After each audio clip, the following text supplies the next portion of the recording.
टङ्कनकालय शुक्लाम्बरधरं विष्णुं शशिवर्णं चतुर्भुजं प्रसन्नावदनं ध्यायेत् सर्वविघ्नोपशान्तये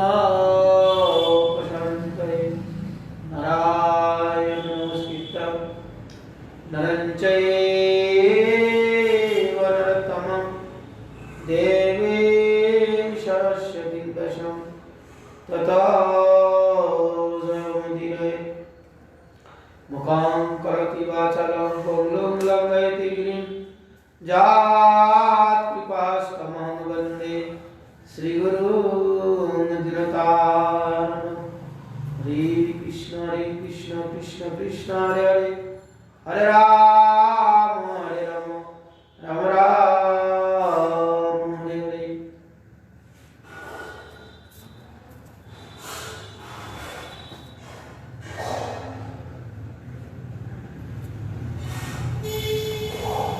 तेरे आरंभ करी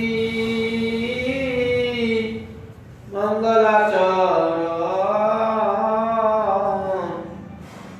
गुरु वैष्णव भगवान तीन स्मरणीय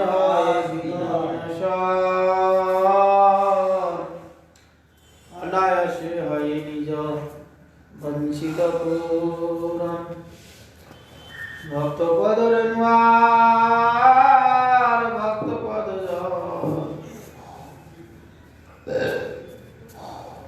भक्त भुक्त अवशिष्ट तीन साधु निर्बल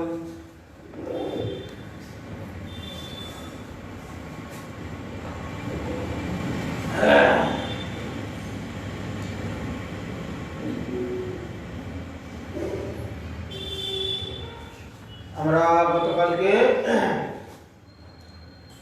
শ্রবণ করেছিলাম চৈতন্য ভাগবত প্রথম অধ্যায়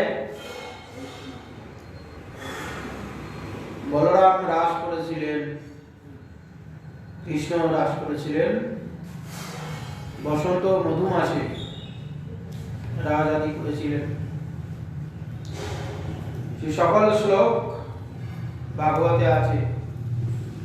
সুখদেব গোস্বামী কীর্তন করেছিলেন এবং পরীক্ষিত মহারাজ শ্রবণ করেছিলেন। যে নাকি দাসের কথা বর্ণনা করেছেন সেখানে স্ত্রী এবং পুরুষের কৃষ্ণ গোপীগণকে নিয়ে রাগ আদি করেছেন। যে স্ত্রী পুরুষের কথা শুনলে সাধারণ ব্যক্তিগণ নিন্দা আদি করে স্ত্রী পুরুষের সম্বন্ধে, সেখানে কৃষ্ণ এবং বলরাম রাজ আদি করেছে। সেই রাসের কথা কারা শ্রবণ করেছেন? মুক্ত পুরুষগণ, মুনিগণ, ঋষিগণ পর্যন্ত সেটা কীর্তন করেছেন এবং তারা সেই রাসের কথা শুনে তারা প্রেমে আপ্লুত হয়েছে। সেই জন্য মুক্ত পুরুষ এখানে যারা দেহ সম্বন্ধে উদ্ধরেতা হয়েছে এরা মুক্ত পুরুষ, কিন্তু এরা স্বরূপ প্রাপ্তি হয় এই ধরনের মুক্ত পুরুষ আছে। তারা দেহ মুক্ত হয়েছে কিন্তু স্বরূপ প্রাপ্তি হয়, স্বরূপে মুক্তি হয়। যেমন যোগী পুরুষ কিছু আছে দেহ মুক্ত হয়েছে, আমাদের মতো দেহ বন্ধন নেই। তারা যোগ সাধনা আদি করে দেহ থেকে মুক্ত, দেহের আসক্তি নেই, পার্থিব জগতের কোনো আসক্তি নেই, এরা মুক্ত হয়েছে। কিন্তু তারা স্বরূপ প্রাপ্তি হয়নি, মানে ভগবান প্রাপ্তি হয়। তারা অনন্ত ব্রহ্মাণ্ডে এরকম ঘুরে বেড়াচ্ছে। কখনো কখনো তারা বুঝতে পারে যে আমাদের মুক্তি হয়নি, তখন সেই সমস্ত মহাপুরুষগণ কি করে, আবার পৃথিবীতে জন্ম হয়। জন্ম হওয়া মাত্র এই যে ঐশ্বর্য আছে, বিভূতিগুলো আছে, মহিমা লঘিমা প্রাপ্তি প্রাকাম্য সিদ্ধ বসিদ্ধ কাম বসায়িত্ব, এই সিদ্ধিগুলো আছে, অষ্টসিদ্ধি। এই অষ্টসিদ্ধি থাকার জন্যে জন্ম থেকে তাদের ঐশ্বর্য প্রকাশ পায়। ঈশিতা শক্তি একটা সিদ্ধি, ঈশিতা শক্তি, ঈশিতা সিদ্ধি। সেই ঈশিতা সিদ্ধি যখন প্রাপ্ত হবে যে ব্যক্তি, যে সাধক, এই জড় বস্তুটাকে যদি বলে বস্তু চল, জড় বস্তুটা ছুটবে। কাম বসায়িত্ব, ও যাকে যা বলবে তাই করতে বাধ্য, এবং এরকম ব্রহ্মাণ্ড ধ্বংস করে দেবে, দেওয়ার পরে এরকম একটা ব্রহ্মাণ্ড আবার সৃষ্টি করবে। এইরকম তাদের জড়সিদ্ধি, যেটা নাকি আমাদের কোনো কোনো ভক্তগণের মধ্যে দেখা গেছে। হরিদাস ঠাকুরের গরিমা সিদ্ধি প্রাপ্ত হলো। বাজ বাজারে ধরে 3 জন প্রহরী মারছে, কোনো মতেই মারতে পারছে না। কাজী যারা চেলা তারা বলছে যে হরিদাস তুমি তো বললে না, তোমাকে আমরা মারতে পারলাম না, অতএব এবার তোমার জন্য আমাদের বরদান যাবে। তখন কি করলেন হরিদাস, আমার জন্য তোমাদের বরদান যাবে, ঠিক আছে আমি মরে যাচ্ছি। এই সঙ্গে মানে যে প্রাণ অপাকে শেষ করে দিয়ে হাত বন্ধ করে দিলেন, প্রাণ আন করে সব শরীরের যে ক্রিয়া, হাটের যে ক্রিয়া সব বন্ধ করে দিলেন, মানে মৃত হয়ে গেছে। পরেক্ষণে তিনি কি করলেন, গরিমা করলেন, এত ভারী হলেন ওই শরীরটাকে 3, 4 জন 5 জন 10 জন মিলে নড়াইতে পারছেন না, পাহাড়ে নেয় ভারী হয়ে। তারপরে কি হলো তখন প্রথমে, তারপরে আবার লঘিমা সিদ্ধি প্রাপ্ত করলেন ইচ্ছা মাত্র, তুলার ন্যায় ভেসে উঠে। 2 জন মিলে একজন হাত দুটো, একজন পা দুটো দুলতে দুলতে ছুড়ে মারলেন, উড়ে গিয়ে মাছ গঙ্গায় পড়ে গেলেন। মাছ গঙ্গা থেকে হরিবোল হরিবোল হরিবোল বলে ভেসে উঠে। এইরকম সিদ্ধি। কিন্তু ভক্তগণ যে সিদ্ধি প্রাপ্ত হয় হরিনাম করতে করতে এগুলো হয়েছে। এরা কি সিদ্ধিগুলো প্রকাশ করে, যেহেতু জানে ভক্ত কি জানেন যে সিদ্ধি দ্বারা আমাদের মুক্তি হবে। সাধন ভজন করতে করতে এগুলো স্বাভাবিক চলে আসে। যদি নিষ্কপট আদি ভজন আদি হয় ও চলে আসে। এর দ্বারা কিন্তু স্বরূপ প্রাপ্তি বা মুক্তি হয় না। কারণ এই দেহ থেকে মুক্তি হতে পারে, ইচ্ছা করলে যে কোনো একটা শরীরের মধ্যে প্রবেশ করতে পারে। একটা মানুষ মরে গেছে, একটা ছেলে মরে গেছে, ওই শরীরটার মধ্যে সূক্ষ্মভাবে ঢুকে ওই মরা শরীরটাকে উঠে হেঁটে চলে আসবে, এসে একটা শরীর প্রাপ্ত হয়ে যাবে। এইরকম তাদের যোগ্যতা আছে, সরাসরি একটা শরীর পেয়ে যাবে, কাউকে আশ্রয় করতে হবে না, একটা শরীর ইচ্ছা করলে তার শরীর হয়ে যাবে। এইরকম তাদের যোগ্যতা আছে। এই জড় যেগুলো হচ্ছে সিদ্ধি প্রাপ্ত হয়, স্বরূপ প্রাপ্তি হলে মুক্তি হয়। স্বরূপ যে মুক্তি, স্বরূপের যে মুক্তি সেটা হচ্ছে ভগবান প্রাপ্তি হয়ে যাবে, আসল মুক্তি হচ্ছে এটা। আর এরা জগৎ বিষয়ে মুক্ত হয়েছে, দেহ বিষয়ে মুক্ত হয়েছে, কিন্তু আমাদের যে আসল মুক্তি হচ্ছে ভগবানের সেবা, ভগবান প্রাপ্তি, সেই মুক্ত এরা হয়। ওই জন্য কখনো কখনো তারা আসে, এরা সূক্ষ্মভাবে বিচার করে, এই জীবের অবস্থা দেখে, জীবের এই যে সুখ দুঃখগুলো দেখে, আমরা যে কষ্ট পাই, বিভিন্ন রকম তাপ পাই, দৈব দ্বারা আধ্যাত্মিক, আদি দৈবিক, আদি ভৌতিক, আধ্যাত্মিক, আমাদের এই কষ্টগুলো তারা দেখে দেখে কি করে, তারা আবার এসে এদেরকে উদ্ধার করার জন্য চেষ্টা করে, আর নিজেও উদ্ধার হয়ে যাওয়ার চেষ্টা করে। ওরা বুঝতে পারে যে এর দ্বারা আমাদের স্বরূপ প্রাপ্তি আমরা হতে পারব, তারা বুঝতে পারে। তখন তারা কি করে, কখনো কখনো ওই রকম শ্রদ্ধালু ব্যক্তিকে আশ্রয় করে তার পুত্র রূপে কখনো আসে, সে জন্ম হয়। জন্ম হওয়া মাত্র এই যে বিভূতিগুলো আছে, বিভূতিগুলো থাকার জন্য কি হয়, স্বাভাবিক বিভূতি প্রকাশ হয়। শক্তি থাকলে শক্তির প্রকাশ আসে। ও ইচ্ছা না করলেও সেই বিভূতিগুলো প্রকাশ হয়। বিভূতিগুলো প্রকাশ হলেই তার কিছু বিভূতি দেখলে আমরা জড় সম্পন্ন উদিত ব্যক্তি, আমরা তার কাছে কিছু করলে তাকে ভগবানের আসন বসিয়ে দিয়ে তাকে ভগবান বলে পূজা করে, তখন নিজেকে সেই ভগবান ভাবতে শুরু করে। সবাই যখন আমাকে ভগবান বলছে, আমি তাহলে ভগবান, আমি অবতার, আমি কৃষ্ণ, আমি রাম, আমি নৃসিংহ, আমি তাহলে সেই অবতার। তার যে অনুগতগণ তাকে ভগবান বলে পূজা করতে শুরু করে দেয়, তখন তার সেই অভিমান এসে উপস্থিত হয়, আবার সেই বন্দী হয়ে যায়। আর এদের ভক্তগণের সিদ্ধি প্রাপ্ত হলে হরিদাস ঠাকুর কি করলেন? এ তো সিদ্ধি চাইনি, স্বাভাবিক প্রকাশ হয়েছে। ভগবানের চিন্তা করতে করতে, হরিনাম করতে করতে মহাপ্রভুর চরণ দুটো বক্ষে নিয়ে শ্রীকৃষ্ণ চৈতন্য বলতে বলতে প্রণাম করলেন। এ আমাদের রসিকানন্দ দেব গোস্বামী প্রভু, সেখানে তিনিও হরিনাম করতে করতে এতে স্থির সেবা গোপীনাথের শরীরে লীন। এর আছে স্বরূপ প্রাপ্তি হয়েছে। আসল যে মুক্ত, এই ভক্তগণ এইভাবে মুক্ত হয়ে যায়।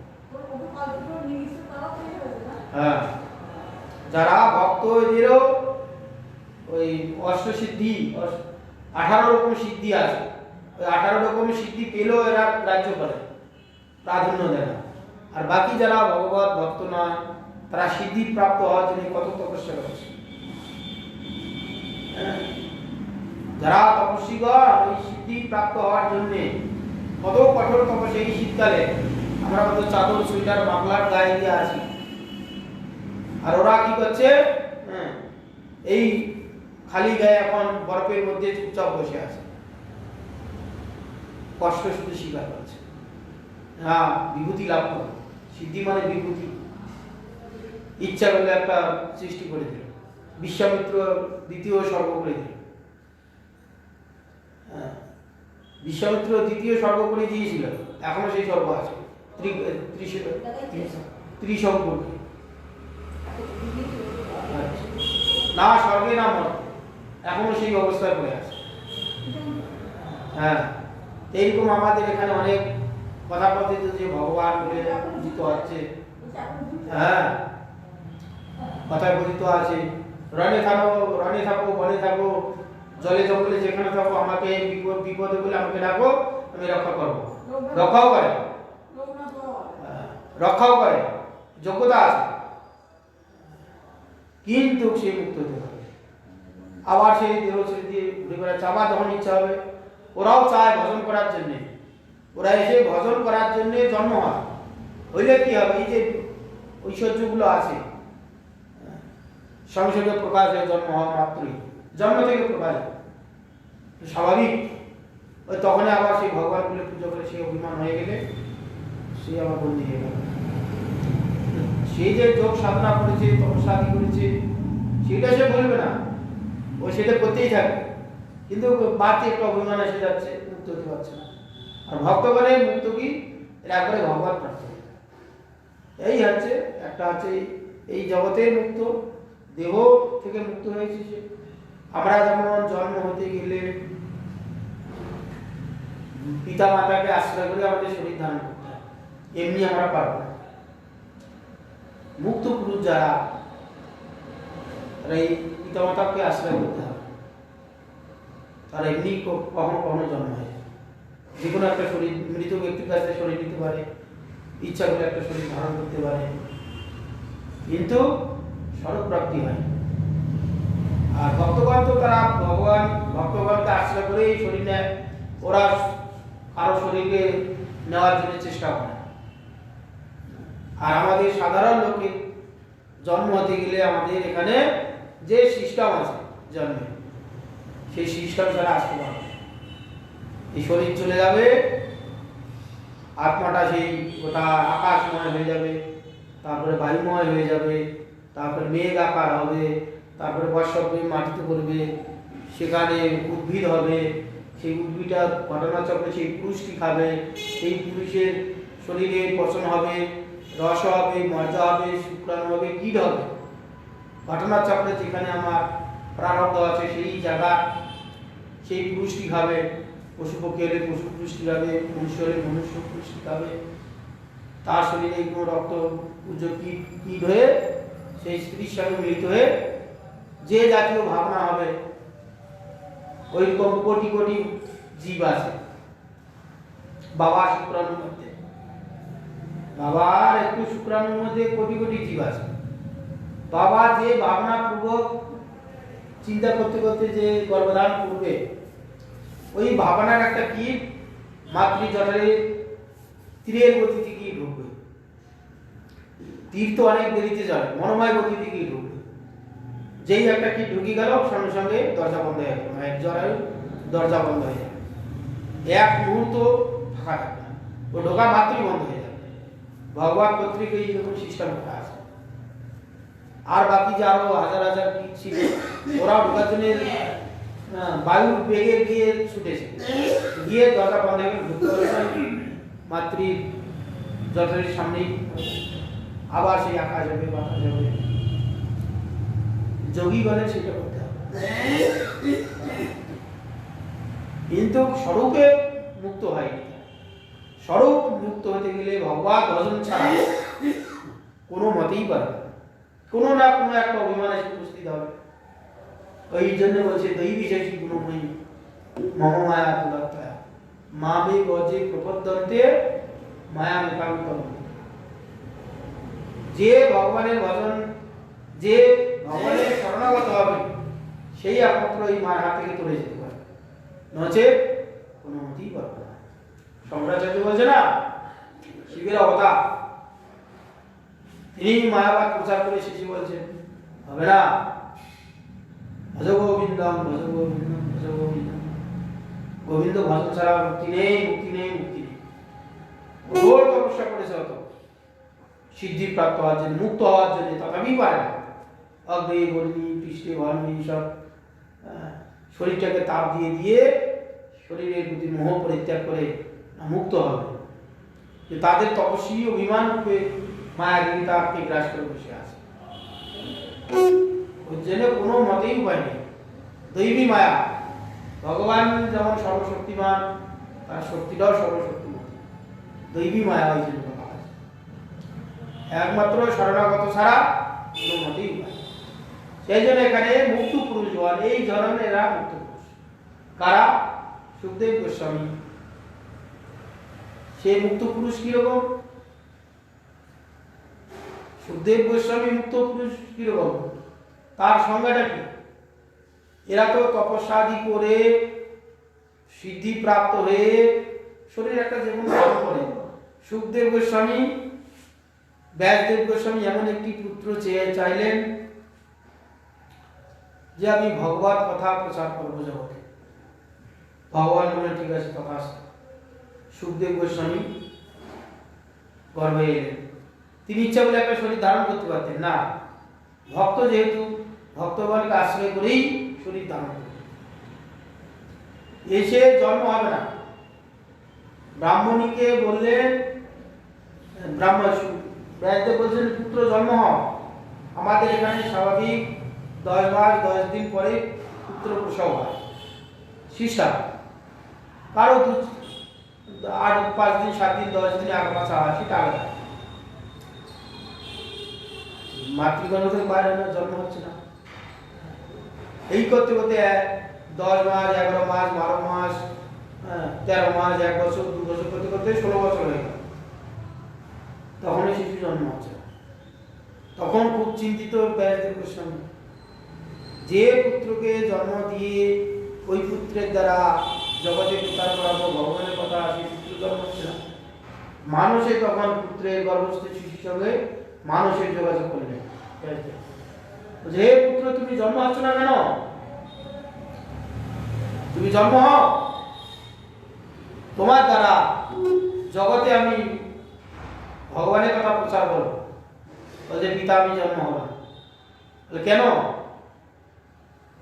বলে জন্ম হলেই এটা হচ্ছে মায়ার জগৎ, মায়া গ্রাস করে সর্বত্র আসে, মায়া মাকে গ্রাস করবে, আমি মায়ার মধ্যে জন্ম হব না। আমরা তো গর্ভে থেকে যারা পূর্ণাত্মা, সেই সমস্ত ব্যক্তিগণ মাতৃগর্ভে কত ভগবানের স্তব করা হয়েছে। হরিয়ে ভুলিয়া তোমার এই সংসারে আসিয়া পেয়ে নানাবিধ ব্যথা, জননী জঠরে ছিলাম যখন বিষম বন্ধন পাশে, কত আমরা স্তবাদি করেছি। তো যেই মায়াতে পড়ে গেলাম, যেই মায়াতে এসে পড়ে গেলাম সবাই ভুলে গেলাম। এই জন্যে দুর্গা দেবী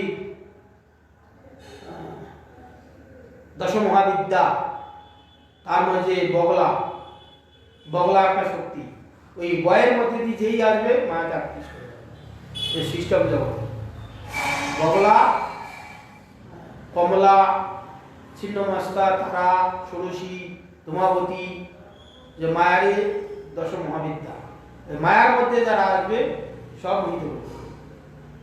ওই বগলা দুর্গার একটা রূপ, ওই বয়ের মধ্যে দিয়ে যারাই আসবে, ওই যে মাতৃজনী ব, যার ওই মধ্যে দিয়ে যে বলবে সেই মোহিত হয়ে যাবে। ওই জন্য বলে আমি জন্ম তাই সুখদেব গোস্বামী তখন কি করলেন, বলে আমাকে যদি জন্ম দিতে হয় পিতা, আগে ভগবানকে গিয়ে বলো মায়া ছাড়তে, তবে আমি জন্ম। পিতার তাই যে ভগবান মায়া ছেড়ে দিলে এই জগৎ থাকবে, তাহলে আমি জন্ম হব। ব্যাস দিনে তাই করে গেল ভগবানের সঙ্গে, আর মনে সংযোগ করে ভগবানকে বলো প্রভু আমার পুত্র জন্মাচ্ছেন, আপনি মায়া ছেড়ে দিন। বলছে তোমার মাথা খারাপ, মায়া ছেড়ে দিলে বিশ্বটা থাকবে?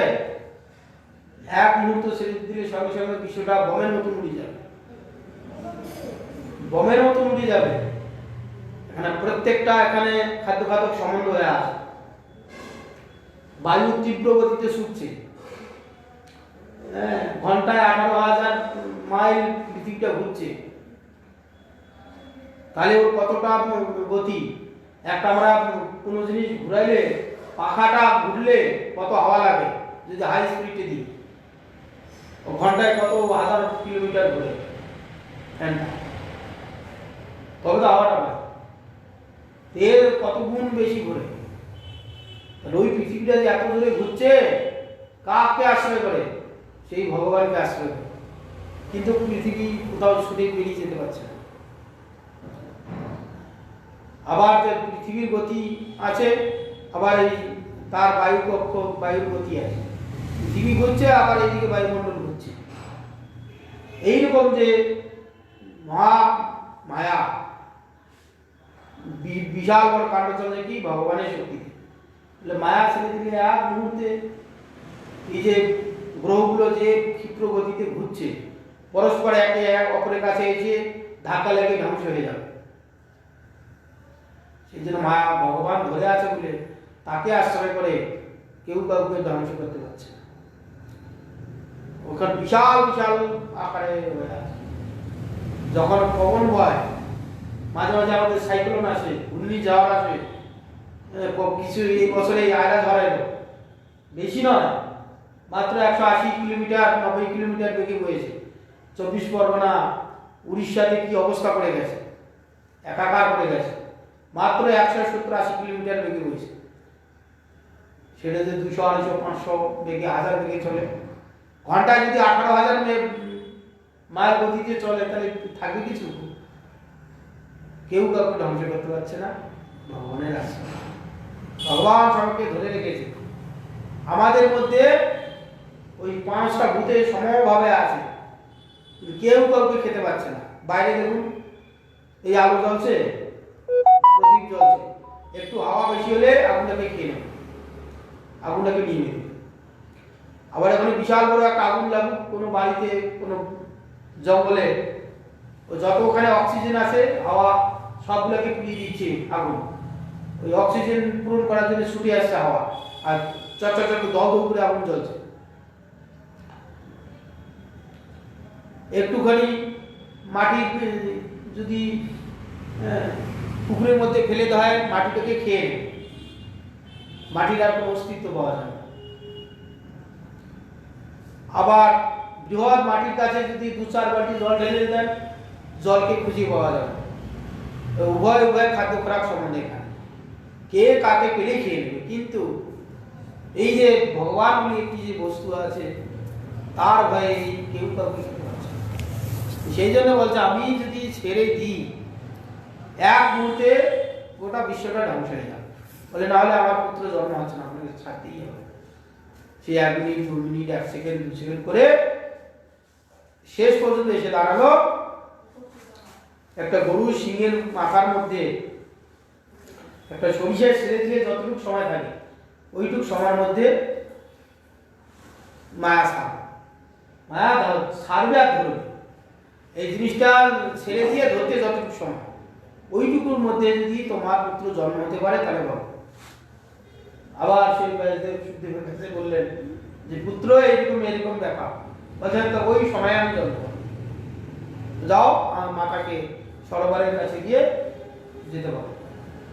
সরোবরের কাছে গিয়ে দাঁড়ালেন, সরোবরে ওর সঙ্গে সঙ্গে জন্ম হলো। সরোবরে স্নান করে উত্তর দিকে হাঁটতে শুরু করে দিল।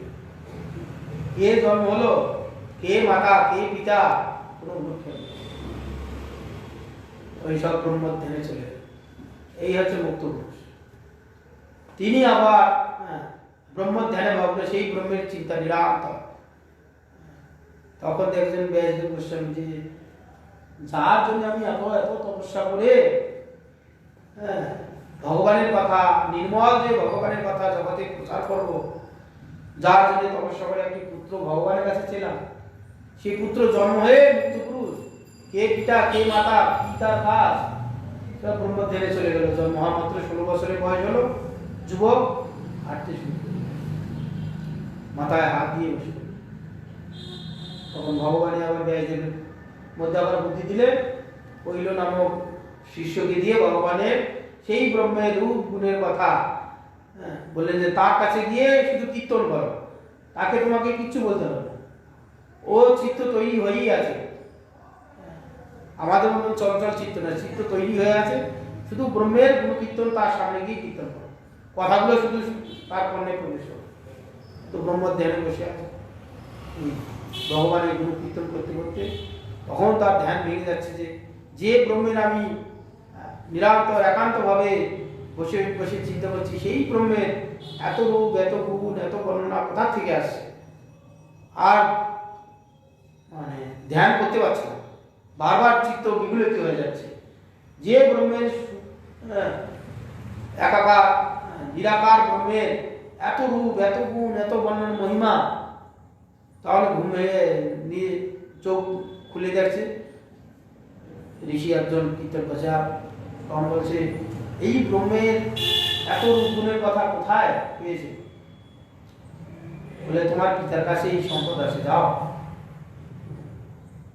তখন সেই ব্রহ্ম ধ্যান ছেড়ে দিয়ে এসে ব্যাসদেবের কাছে গুণ কীর্তন করতে শুরু, শাস্ত্র অধ্যয়ন করতে শুরু করলেন, ভাগবত অধ্যয়ন শুরু করলেন। এ হচ্ছে মুক্ত পুরুষ। কাঠুরিয়া দিয়ে পাঠিয়ে কাঠুরিয়া সেরকম তো শোনা যায় না। ব্যাসদেবের শিষ্য কেউ তো বলেছে। এরা হচ্ছে মুক্ত পুরুষ। যে ব্যাসদেব গোস্বামী, সুখদেব গোস্বামী ভাগবতে কোনো গোপীগণের নাম উচ্চারণ করতে পারে, শুধু রস আস্বাদন করতেছে। আর জগতে স্ত্রী পুরুষের কথা বললে মুনি ঋষিগণ, সাধু সন্তগণ দূরে থাকে, তারা নিন্দা করে। স্ত্রী পুরুষের সম্বন্ধে আলোচনা হলে যারা সাধু সন্ত, যারা সাধারণ একবারে গৃহস্থ, সুন্দরভাবে তারা ঘর সংসার করে, তারাও তাদের কাছে ওগুলো জিজ্ঞাসা করবে, তারা ঘৃণা মনে করে সাধারণ স্ত্রী পুরুষের ঘটনাগুলো। যারা শরীরও পড়ে তাদের কথা আলাদা, তারা ওইটাই তারা ভালো লাগে। স্বাভাবিক যে তারা গৃহস্থ, তারাও ওই কথাগুলো গিয়ে নিন্দা দিবে। আর সেই কথাগুলো ভাগবতে রাসের কথা মুনি ঋষিগণ যত শ্রবণ করছে, কীর্তন করছে, তাদের আনন্দ হচ্ছে। এই হচ্ছে মুক্ত পুরুষ। ব্যাসদেব, সুখদেব গোস্বামী মুক্ত পুরুষ। এরকম আরো ভক্তগণ আছেন, আর মুক্ত পুরুষ যেগুলা বললাম এখানে জাগতিক যে তারা দেহ মুক্ত হয়েছে এরাও মুক্ত পুরুষ, কিন্তু এরা স্বরূপ প্রাপ্তি হয়নি। এরা মাঝে মাঝে জন্ম হয়, আবার ভজন সাধন করে কোনো বুদ্ধিমান যে সাধক মুক্ত পুরুষ তারা ওগুলাকে তখন প্রাধান্য দেন না, ওগুলো সিদ্ধি এলো চেপে রাখে। যেমন আমাদের রসিকানন্দ গোস্বামী, নরোত্তম ঠাকুর গঙ্গায় শিষ্য বলছে গা মার্জন করো, তো গঙ্গাতে নেমেছে, শিষ্যরা গা মার্জন করছে, গোটা গাটা দুধ হয়ে হয়ে ওটা শরীরটা গঙ্গাতে নিয়ে পদ্মা শরীর পাওয়া যায়। হ্যাঁ, রসিকানন্দ দেব গোস্বামী গোপীনাথের শরীরে এমনি হয়ে গেল, দাঁত মারছিলেন প্রাচীরে বসে, জড় প্রাচীরে। শাহজি একজন মুসলমানদের শাহজি পীর মন্ত্রপুত করে বাঘকে বশীভূত করেছে, বাঘকে বশীভূত করে ওই রসিকানন্দ দেব গোস্বামীর সঙ্গে আহমদি বেগ বাঘকে বশীভূত করে রসিকানন্দ দেব গোস্বামীর অনেক মহিমা শুনেছে। সিদ্ধ পুরুষ দেখি সিদ্ধ পুরুষ কিরকম, হ্যাঁ, তিনি কি মন্ত্রপুত করে বাঘকে বসে বাঘকে পিঠে চলে আসে। আহমদি বেগ রসিকানন্দ দেব গোস্বামীর সঙ্গে দেখা করে, তাহলে উনি যে সিদ্ধ পুরুষ সবাই জগতে প্রসার হচ্ছে, তাহলে বোঝা যাবে আমি তো বাঘের পিঠে যাচ্ছি, ও কিসের পিঠে আসে আসছে। আস্তে আস্তে নিয়ম আছে, কেউ এলে আগে কাউকে সংবাদ দিতে হয় যার কাছে যাচ্ছে, তার ব্যবহারিক সম্বন্ধ আছে, সে আবার খানিকটা এগিয়ে গিয়ে তাকে আতিথ্য করে নিয়ে আসে। তো কাছাকাছি এসে তার যে চেলা ছিল বলেছে যাও ওই রসিকানন্দ দেব গোস্বামীকে বলো শাহজি আসছে আপনার সঙ্গে দেখা করতে। এসে বললো, তখন রসিকানন্দ দেব গোস্বামী বলছে তাকে আমাকে এগিয়ে যেতে হবে, তিনি বাঘের পিঠে চলে আসে, তার তো সম্মান চাই, যে যেরকম ব্যক্তি তাকে সেইভাবে আতিথ্য করতে হবে, অভ্যর্থনা করে নিয়ে আসতে হবে। যখন বাঘের পিঠে চলে আসছেন তাহলে আমাকে কিছু জানে যেতে হবে, আমার তো বাঘ নেই, কি করবো? ভাঙ্গা প্রাচীর বসে দাগ মারছিলেন সকালবেলা, যাই প্রাচীর চল, প্রাচীরটা হু হু করে চলতে শুরু করে দিয়েছে, প্রাচীর মধ্যে বসে আছে, প্রাচীরটা চলে যাচ্ছে ভেসে ভেসে। যে সাহা আহমেদ দিবে দেখেই করে সর্বনাশ, সীতা সিদ্ধি। আমি এখানে বনের জন্তুকে মন্ত্রপুত করে বশীভূত করে তাকে পরিচালনা করছি, এ জড় বস্তুকে বশীভূত করেছে সীতা শক্তি।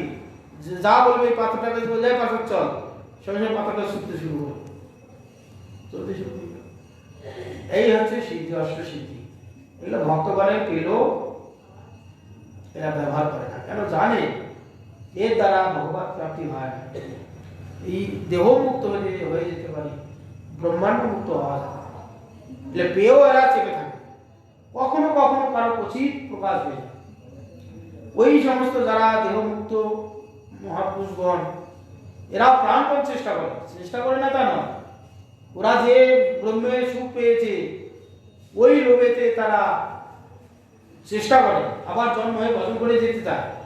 কিন্তু এখানে এসে যারা বেশি এখানে এই যে তার অনুগামীরা ভগবান বলে পূজা করে দেয়, এটাকে যখন যেই প্রাধান্য দিতে শুরু করে দিল, সঙ্গে সঙ্গে তার বাদ এখানে বন্দী হতে শুরু করল, নিজে তখন ভগবান বলে ভাবতে লাগলো। এইভাবে মুক্ত পুরুষগণ কখনো কখনো উদ্ধার হয়ে যায়। গুরু মহারাজ বলেন, তোমরা শুনেছি বলে জানি না, গোস্বামী মহারাজের একজন শিষ্য ছিল যোগী, গোস্বামী মহারাজ।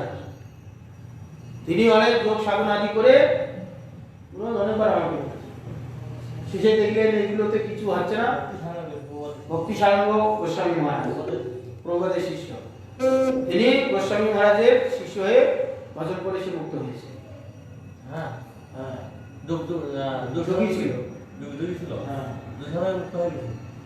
তারপরে এখানে দেখছে অনেক চেষ্টা করেছে, কিচ্ছু হচ্ছে না, তখন গোস্বামী মহারাজের চরণে আসলেন, নিয়ে বলেন আমার এই অবস্থা, এর দ্বারা হবে না, আমি বুঝতে পারছি ভক্ত না হলে আমার মুক্তি হবে না।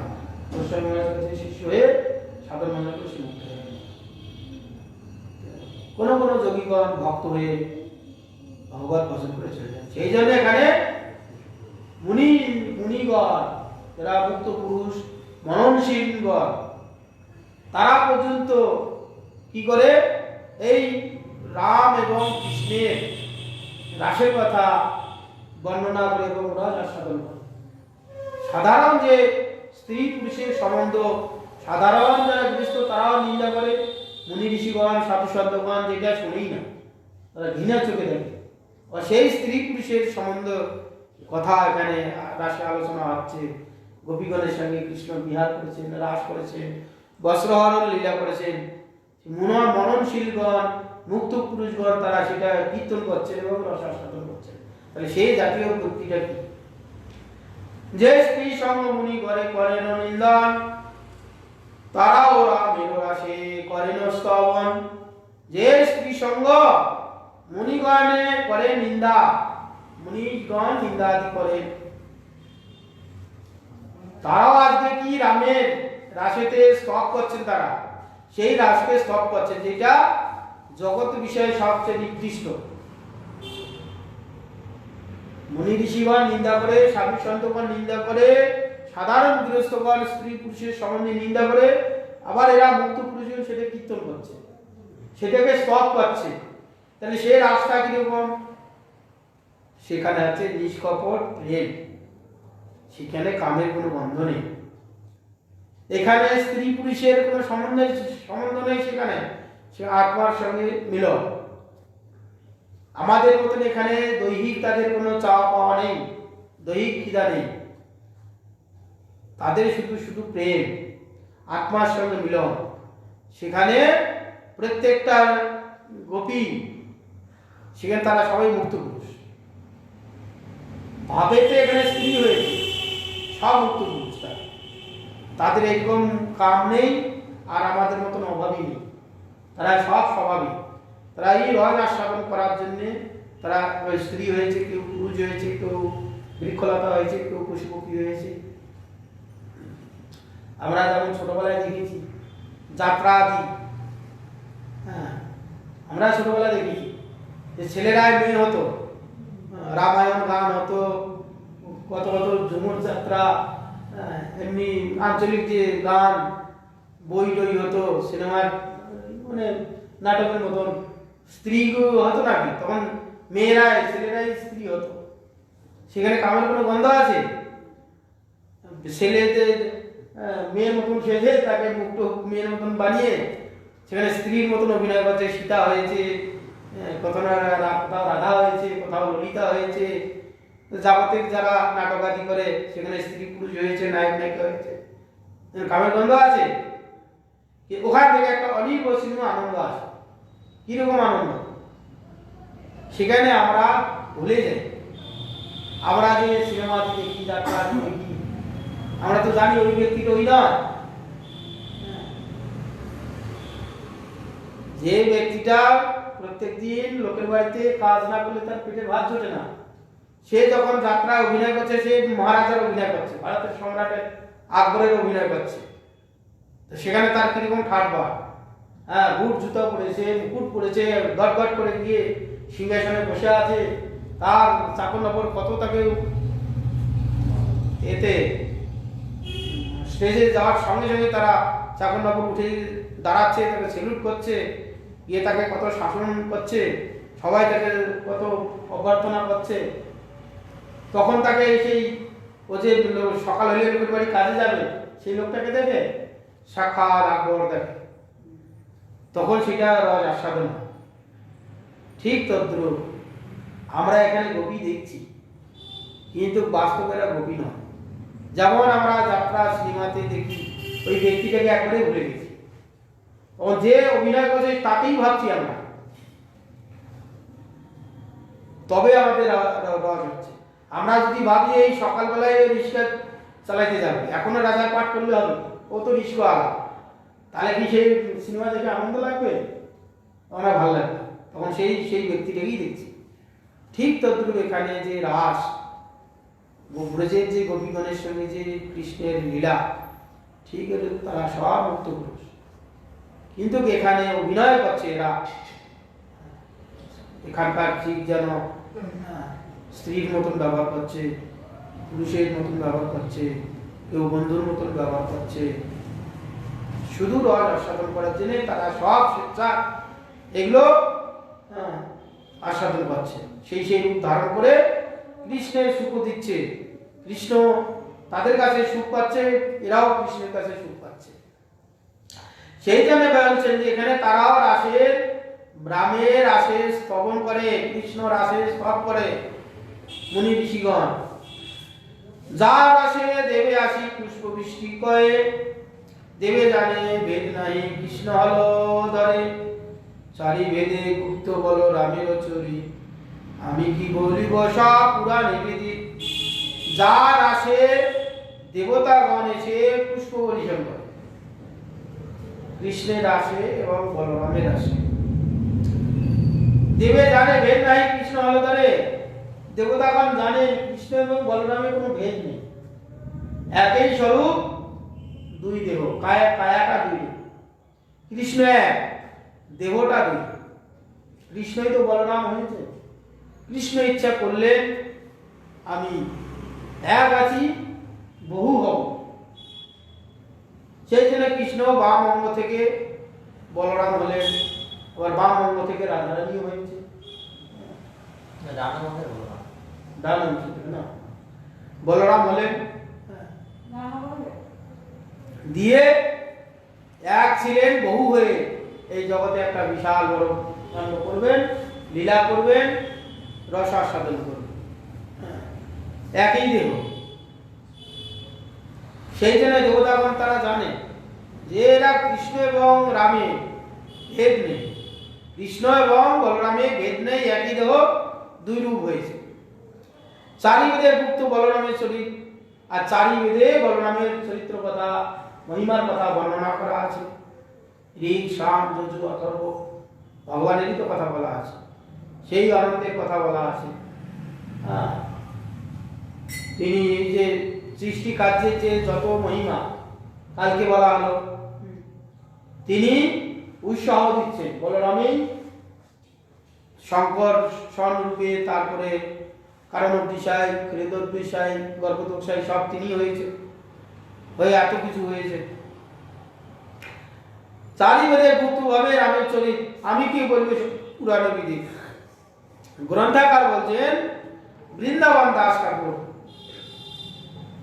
যে আমি কি বর্ণনা করব, চারি বেদে শিখলে বর্ণনা হয়েই আছে, সেই কথাগুলো আমি পুনরায় কীর্তন করছি।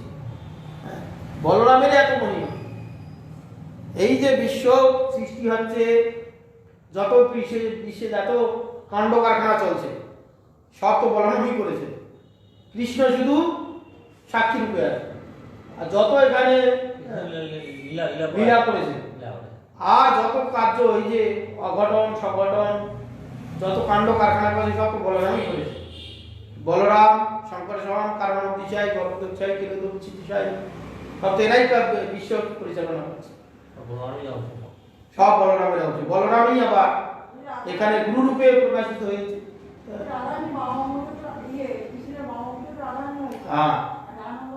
বলরাম এখানে এত কাণ্ড করছে বলরাম, একবারে জীব থেকে আরম্ভ করে তিনি আবার ও হয়ে ক্ষান্ত হননি, তিনি আবার গুরু রূপে বলরামই প্রকাশিত হয়েছে, হয়ে এই যে আমাদের মতন বদ্ধজীবকে ভগবানের কাছে পৌঁছে দেওয়ার জন্য তিনি গুরু রূপা হয়ে, চৈত্র গুরু এবং মহন্ত গুরু দুই রূপে এসে আবার জীবকে সেখানে শোধন করছে। কি আমাদের মতন এই যে পাপি তাপি লোক, অশৃঙ্খলতা লোক, তাদের শাসন করে, উপদেশ দিয়ে, শৃঙ্খলিত করে তাকে আবার ভগবদ্মুখী করে দিচ্ছে। বলরামেই এত কাণ্ড হয়েছে, গুরু রূপে হয়েছে, সেখানে অনন্ত রূপে হয়েছে, সেখানে কত কাণ্ড করছেন তিনি। মূর্খ দশে কেহ কেহ না দেখি পুরাণ, বলরাম রাসে ক্রীড়া করে অপমান অপ্রমাণ, এক ঠাই দুই ভাই গোপিকা সমাজে, করিলেন রাস ক্রীড়া বৃন্দাবন মাঝে। মূর্খ দেশে কেহ কেহ না দেখি পুরাণ, তুমি তো চৈতন্য ভাগবত কথা বলো, সব বুঝতে পারছি না, মানে কৃষ্ণ কিন্তু মানে প্রেম তরঙ্গই মনে হয়। সেটি তুমি বারবার বলছো যে চৈতন্য ভাগবত করুন, আর বলার কথা আছে তো যে হ্যাঁ, তো প্রথমে তো বলরামের মহিমাই আছে। কার বৃন্দাবন দাসের প্রথমে বলরামের মহিমাই কীর্তন করেছে। বলরামের মহিমা করতে করতে নিত্যানন্দের হয়ে তারপরে মহাপ্রভু চান। তো সেখানে এক ঠাই দুই ভাই গোপিকা সমাজে করিলেন রাসলীলা বৃন্দাবন মাঝে। কৃষ্ণ এবং বলরাম রাস করেছেন। অপ্রমাণ কোন কোন ব্যক্তি মূর্খদেশে পুরাণ আদি পড়েনি, শোনা কথা। কেউ বলেছে যে বলরাম ভগবান কি না দেখিয়েছে, বলছে না না ভগবান না, মানে না ভগবানকে। কার এটা হয়েছিল? মহাপ্রভু লীলায় কৃষ্ণদাস কবিরাজ গোস্বামীর ভাই, যে আমি নিত্যানন্দকে মানি না, গৌরকে মানি। সে বললেন না অর্ধকুটকুটি নিত্যা একে বললেন, কবিরাজ গোস্বামীকে বললেন যে যাও বৃন্দাবন যাও, বৃন্দাবনে গেলে তোমার লভ্য হয়, সর্বসিদ্ধি লভ্য হয়, তুমি চলে যাও। তার বাড়িতে এসেছিলেন কৃষ্ণদাস কবিরাজ গোস্বামীর বাড়িতে এসেছিলেন একজন বৈষ্ণব, হ্যাঁ নীলকেতন দাস, নীলকেতন রামদাস। সেখানে গৌর নিত্যানন্দের কথা বলতেই সে বলছে যে আমি গৌরকে মানি, নিত্যানন্দকে মানি না। তখন খুব তিরস্কার করেছিলেন কবিরাজ গোস্বামী ভাইকে, খুব গালাগালি দিয়েছিলেন, তিরস্কার, যে গৌরকে মানো, নিতাইকে মানো না, এক দেহ দুই রূপ, কেন মানো না, ভগবানই স্বয়ং। মানছিলেন না। কবিরাজ গোস্বামী যখন খুব তিরস্কার আদি করলেন, রাত্রে গৌর নিতাই এসে স্বপ্নে বললেন যাও তুমি বৃন্দাবন যাও, বৃন্দাবনে গেলে সর্বলভ্য হয়। সঙ্গে তারপর দিনে বৃন্দাবন চলে। কৃষ্ণদাস কবিরাজ গোস্বামী, যিনি চৈতন্য চরিতামৃত লিখেছেন, 80 বছর বয়সে বৃন্দাবনে গিয়ে যখন সমস্ত রূপ গোস্বামী ইত্যাদি যারা মহাপ্রভু পার্শ্বদ ছিলেন, তারা বললেন যে দেখো মহাপ্রভু জন্ম থেকে সন্ন্যাস পর্যন্ত আমরা সমলীলা বৃন্দাবন দাস ঠাকুরের চৈতন্য মঙ্গল থেকে পেয়েছি, বৃন্দাবন দাস ঠাকুর। কিন্তু মহাপ্রভু সন্ন্যাসের পর কি হয়েছে সেটা আমরা কেউ বুঝতে পারছি না, জানতে পারছি না। আপনি এটাকে বিস্তারিতভাবে বর্ণনা করুন। তখন কবিরাজ গোস্বামীর 80 ঊর্ধ্বে বয়স হয়েছে। এদের অনুরোধে বললেন ঠিক আছে। এই তখন গ্রন্থ রচনা করতে শুরু করলেন। প্রথমে কি করলেন যে আমি আমার 80 ঊর্ধ্বে বয়স হয়ে গেছে, কয়েকদিন বাঁচবো, সম্পূর্ণ গ্রন্থ রচনা করতে পারবো কি পারবো না। এই জন্য কি করলেন, চৈতন্য চৈতন্যতে প্রথমে সূত্র আকারে মহাপ্রভু কি কি লীলা করেছিলেন সব সূত্র আকারে বলে গেছেন। এই লীলা করেছেন, এই লীলা করেছেন, এই লীলা করেছেন, মানে সূচিপত্র রূপে বর্ণনা করে গেলেন। যদি সময় পাই তখন ওই সূচিপত্র দেখে একে একে বিস্তারিতভাবে বর্ণনা করবেন। 7 বছর লেগেছে বলছে লিখতে। তো বৃন্দাবন দাস ঠাকুর যখন প্রথমে চৈতন্যের ব্যাস বৃন্দাবন দাস এই প্রথমে বর্ণনা করতে করতে এত গ্রন্থ বড় হয়ে গেল। তখনকার দিনে তো এইরকম পাঠ হতো না। চৈতন্য মঙ্গল লোচন দাস ঠাকুরের আছে, আবার হচ্ছে বৃন্দাবন দাস ঠাকুর চৈতন্য মঙ্গল, লোচন দাস ঠাকুরের চৈতন্য মঙ্গল, বৃন্দাবন দাস ঠাকুরের চৈতন্য মঙ্গল, আর দুটো মঙ্গলের সমস্যা হয়ে যাবে। সেই জন্য কি করলেন, পরবর্তীকালে এইটা চৈতন্য মঙ্গলকে চৈতন্য ভাগবত করে দিলেন। তখনকার দিনে এক রাত্রের কীর্তন ছিল। আগে এখনো যেমন আছে মনসা মঙ্গল এক রাত্রে গান, কেউ 2 রাত্রে মিলে করতো, তখন এটাও ওইরকমই ছিল। এক রাত্রে গোটা চৈতন্যের মহাপ্রভুর জন্ম থেকে সন্ধ্যা অবধি পর্যন্ত লীলাটা এক রাত্রে কীর্তন করতে হবে। এই একজন গেয়ে যেত, পিছনে দোয়ার দিয়ে যেত। সেই জন্য গ্রন্থ বড় হলে এক রাত্রে শেষ হবে না। চৈতন্য মঙ্গল বৃন্দাবন দাস ঠাকুর মহাপ্রভু সন্ন্যাস পর্যন্ত করে বড় করে দিলেন। তারপরে আর কি হয়েছে বলতে পারলেন না। তখন এই কবিরাজ গোস্বামী কম বিস্তারিত করেন। হ্যাঁ, দিয়ে তারপরে আবার পরবর্তীকালে কবিরাজ গোস্বামী আবার ওগুলো সূত্র আকারে ধরে প্রথমে লিখে গেলেন, তারপরে একটি একটি করে ব্যাখ্যা করতে করতে আজ চৈতন্য চরিতামৃত রূপ সন্ন্যাসের পর কি হয়েছিল পুরো ওই ঘটনাটা চৈতন্য চরিতামৃতে আছে। তৎসহ শুধু ওইটুকু নয়, সন্ন্যাসের পর কি করেছেন শুধু ওইটুকু নয়, সন্ন্যাসের পর মহাপ্রভু কি কি ভাব হয়েছিল, কৃষ্ণ প্রেমে মানুষের কি অবস্থা হয়, কৃষ্ণ ভজনের কত প্রয়োজনীয়তা, সেইটা বিস্তারিত ভাবে বর্ণনা করছেন, যা নাকি রসিক ভক্তগণ বুঝতে পারবে, অন্য কেউ বুঝতে পারবে। সমস্ত বেদ বেদান্ত উপনিষদ ওগুলা সার বস্তুকে এখানে ধরে এনেছে।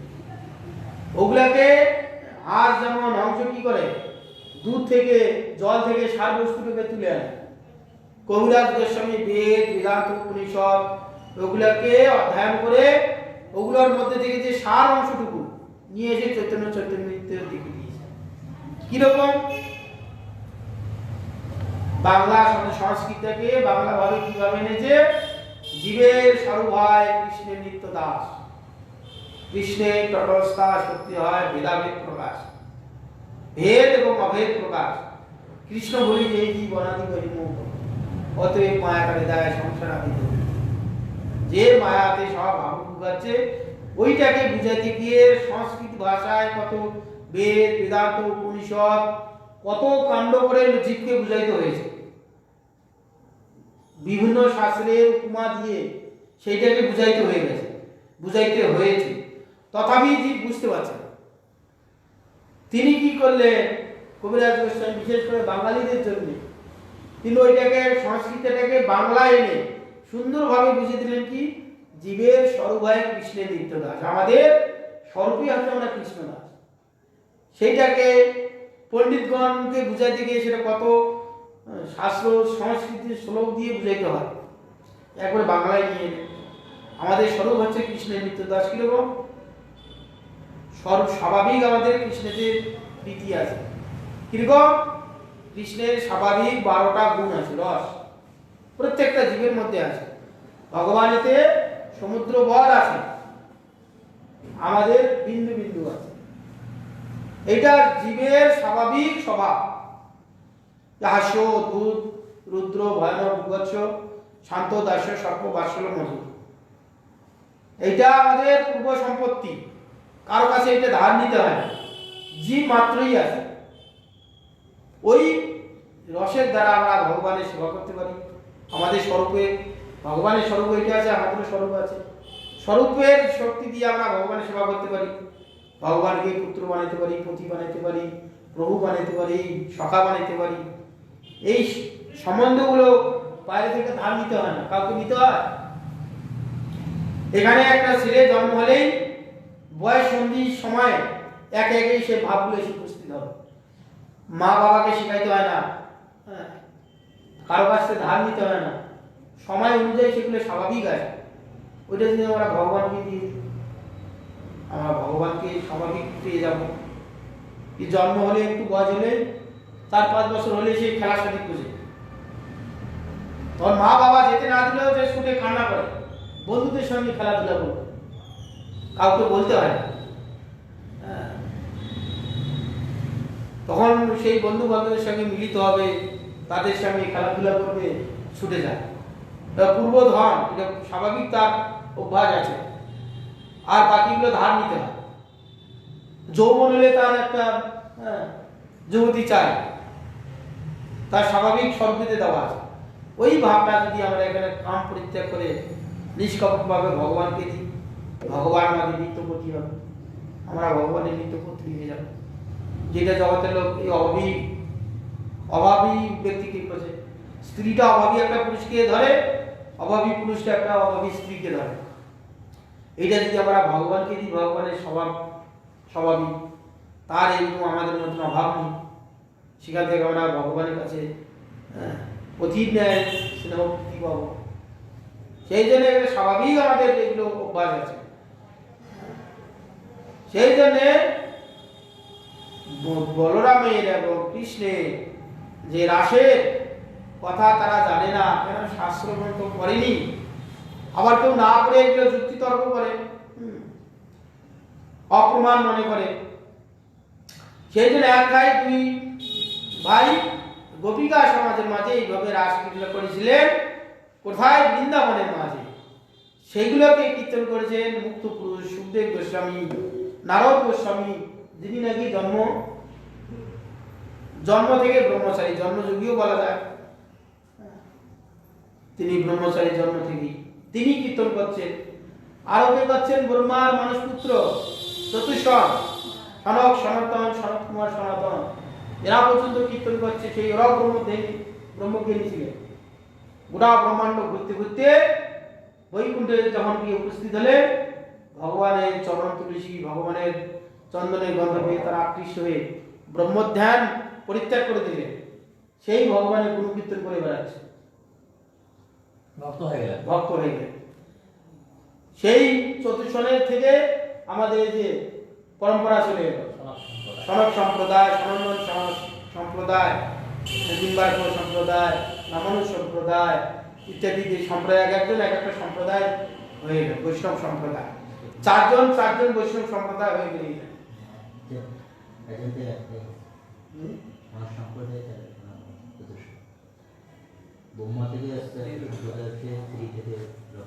লক্ষ্মী একটা, হ্যাঁ, ব্রহ্মা থেকে ব্রহ্মা থেকে আর শিব থেকে চতুষ্সম্পদ থেকে তো একটা যাও, এইভাবে তারা বৈষ্ণব হয়ে গেলেন, ভক্ত হয়ে গেলেন। তারা ব্রহ্ম ধ্যান পরিত্যাগ করে তারা ভক্ত হয়ে গেলেন। এইভাবে যারা শাস্ত্র না শুনে এইগুলো বেকার তর্কাদি করে। ভাগবত শুনি যার নামে, ভাগবত শুনি যার নামে নাই প্রীতি, বিষ্ণু বৈষ্ণবের পথে সে জন বর্জিত। ভাগবত যে না মানে সে যম সম, তার শান্তা আছে জন্মে জন্মে প্রভু জম। যে ভাগবত শুনি যার রামে নাই প্রীতি, ভাগবত শুনছে কিন্তু রামের প্রীতি হয়নি, সেই কবিরাজ গোস্বামীর ভাইয়ের মতো।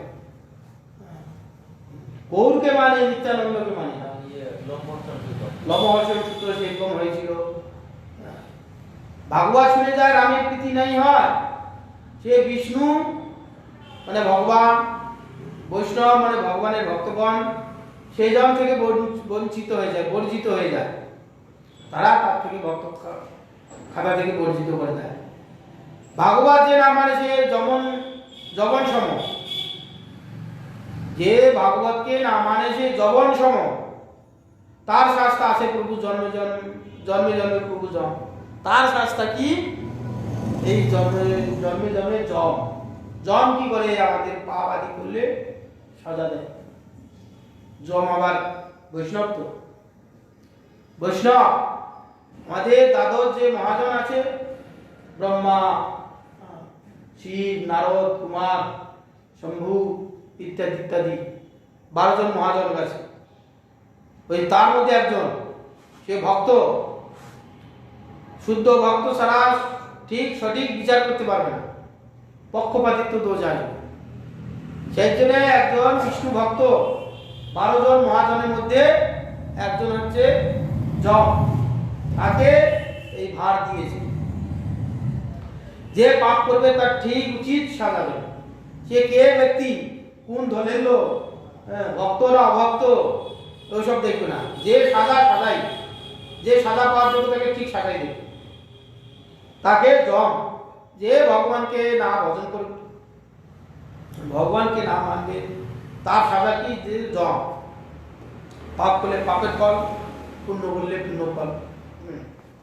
তার সাজা প্রভু জন্মে জন্মে জম। জন্মে জন্মে কি? জন্ম হলে মৃত্যু দিকে, মৃত্যু হলে আবার জন্ম দিকে। এই যে পুনরপি জননা, পুনরপি জননা, জন্মলে মৃত্যু দিকে যাচ্ছি, মৃত্যু হলে আবার জন্মের দিকে। তারপর তো বিভিন্ন রকম ঘাত প্রতিঘাত, মাতৃগর্ভে কত কষ্ট, জন্ম থেকে আমরা কত কষ্ট পাই। মাতৃগর্ভে এক কষ্ট পেয়েছি, মানে অবর্ণনীয় কষ্ট। সেখানে ছোট্ট একটু জায়গার মধ্যে একটু একটু করে বড় হয়েছি, সেখানে কত ওই সময় মা অত্যাচার করে, সেগুলো সব কষ্ট ভোগ করতে হয়।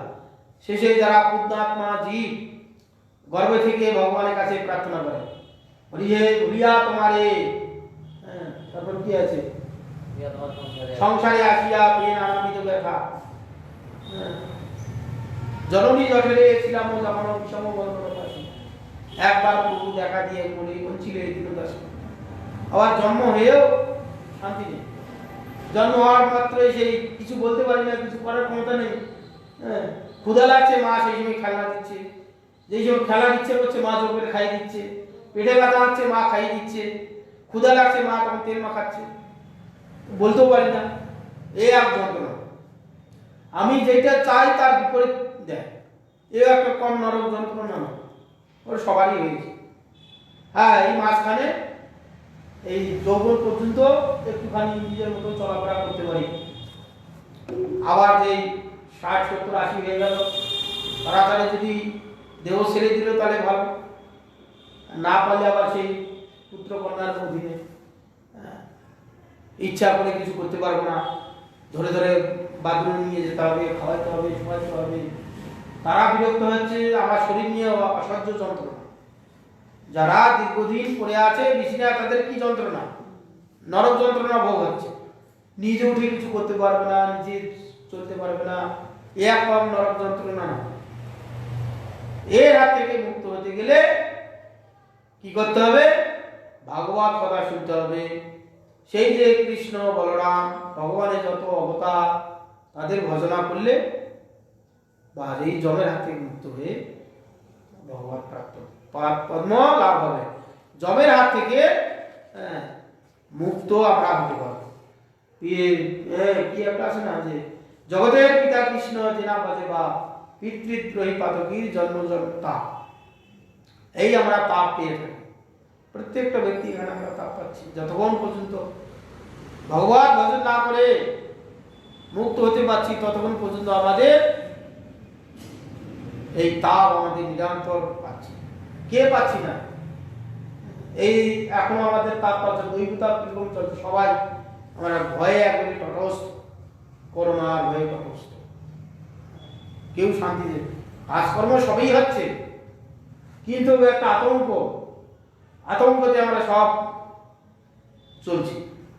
এই তাপ, এগুলোতে একটা তাপ, আধ্যাত্মিক তাপ আছে, দৈবিক তাপ আছে, ভৌতিক তাপ আছে, কত রকম তাপ। যতক্ষণ পর্যন্ত আমরা ভগবানের ভজন না করবো, ততক্ষণ পর্যন্ত আমাদের এইগুলোর হাত থেকে মুক্ত হতে পারবো না। আস্থাক বাঞ্ছা কৃপা কৃপাসি দৈবচ পতিতানাং পাবনেভ্যো বৈষ্ণবেভ্যো। ওকে ভগবান কি আগে শুনছি। হ্যাঁ মহারাজ, তো ঠিকই। এটা শুনছে মেকু বল বাজবি প্রাকারা দশ হ্যাঁ মহারাজ, এখানে তো বলছি কাজ করার সময় করা কই যায়, মুখস্থ করা কথা বলে যাচ্ছি,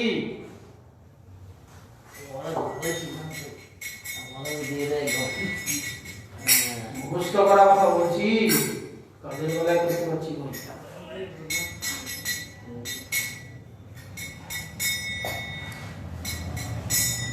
হরিয়ে ভুলিয়া তোমারে সংসারে আসিয়া সে নানাবিধ ব্যথা। হরিয়ে ভুলিয়া তোমারে সংসারে আসিয়া সে নানাবিধ ব্যথা। হরিয়ে ভুলিয়া তোমারে সংসারে আসিয়া সে নানাবিধ ব্যথা।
কাটিয়া মোরে বচিরে দিনরাতে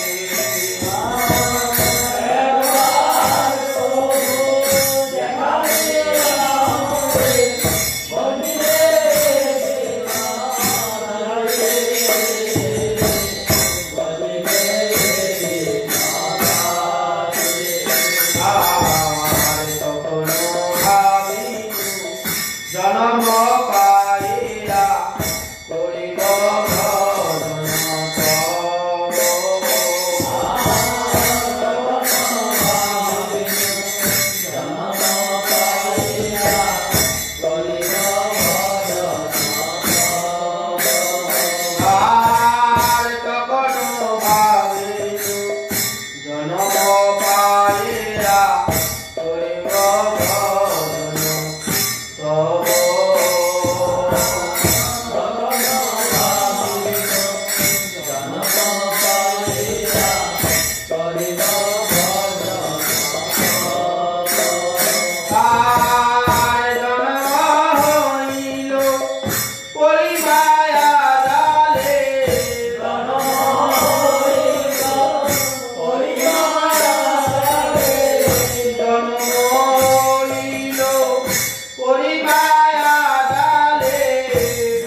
Hare Krishna, Krishna Krishna, Hare Hare.